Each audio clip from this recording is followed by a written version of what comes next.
আসসালামু আলাইকুম, টিআরটি কিচেনে আপনাদের সবাইকে স্বাগত। আজকে বানাবো আমাদের সবার প্রিয় মসুর ডাল। আজকে হবে জম্পেশ কম্বিনেশন। প্রথমে ডালটাকে পরিষ্কার পানি দিয়ে ধুয়ে নিয়েছি। হলুদ গুঁড়া, মরিচ গুঁড়া, জিরা গুঁড়া 1 চামচ করে।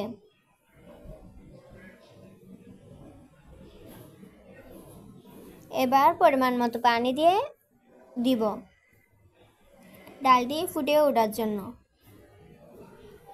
10 মিনিট মতো ঢেকে রেখেছি।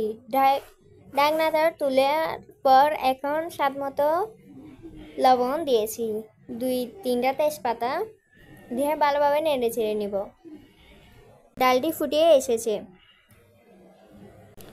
পরিমাণ মতো তেল গরম করে নিব। তেলটি গরম করে আসলে 3টি শুকনো মরিচ দিয়ে নেড়ে ছেড়ে ভেজে নিব।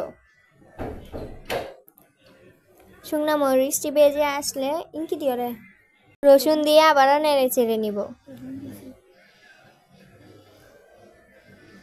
একটা পেঁয়াজ কুচি ভালোভাবে নেড়ে ছেড়ে নিব। ব্রাউন কালার না আসা পর্যন্ত নেড়ে ছেড়ে নিব। ব্রাউন কালারটা আসলে ডালগুলো দিয়ে দিব।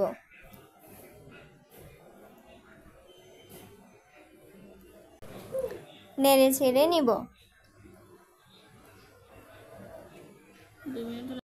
এইভাবে কোনো ডালটি রান্না করলে অনেক মজা হয়। 3-4টা কাঁচামরিচ, ধনেপাতা কুচি দিয়ে নেড়ে ছেড়ে দিব। একটু নেড়ে দিলাম। ডাল রাগ করে কেন হয়ে উঠে যাবে। রাগী ডাল সামলানো কিন্তু কঠিন। হয়ে গেল আমার মসুর ডাল রান্না। হয়ে গেল দারুণ মসুর ডাল।